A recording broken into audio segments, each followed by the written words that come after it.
ډېر زبردست او بهترین صلات حاجت مونږ دی او د څه حاجت دپاره دې وکړو انشاءالله العزیز یوه هفته کې به ستا انشاءالله العزیز د زړه مراد پوره شي که پوره نه شو ما ته زما په وټسپ باندې خو ما ته رابطه کولی شي یاره مولانا صاحب ستا خو وظیفه ورکړې وه په هغه باندې کار ونه شو خو په یقین سره به یې کوئ جي د مونځ طریقه دا ده چې کله مونږ او تاسو د ماسخوتن مونځ وکړو که نه جي ماسخوتن مونځ چې کله ما ورته وکړو ښه مرده لاړو کور ته یا په جومات کې 2 رکعاته صلات حاجت مونځ به وکړې طریقه یې داسې ده په اولني کې به ته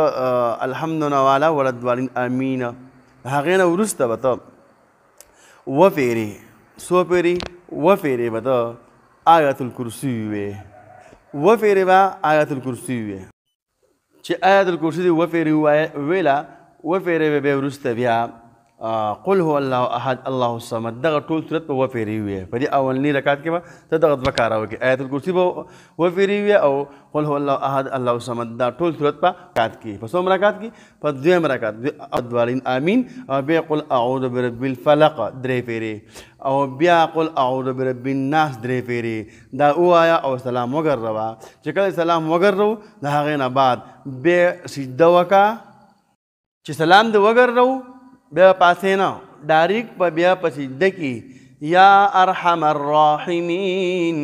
یا ارحم الراحمین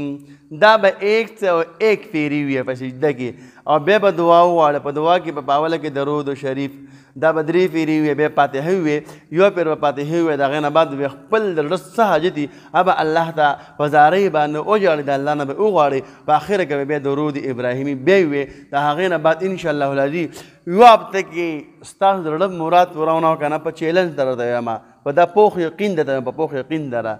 د الله په کور کې ولاړ یم او چې ستاسو کار ونه شو بیا ما ته ووایه وایي قاري صاحب ته ماله وظیفه راکړله دا کار نه ده شوی خو 2 خبرې یقین او د هغې سره سره د مونځونو پابندي او د حرامونو ځان ساتل د غیبت نه ځان ساتل د دروغو نه ځان ساتل او په الله باندې پوخ یقین ساتل انشاءالله العزیز تاسو به حاجت پوره کېږي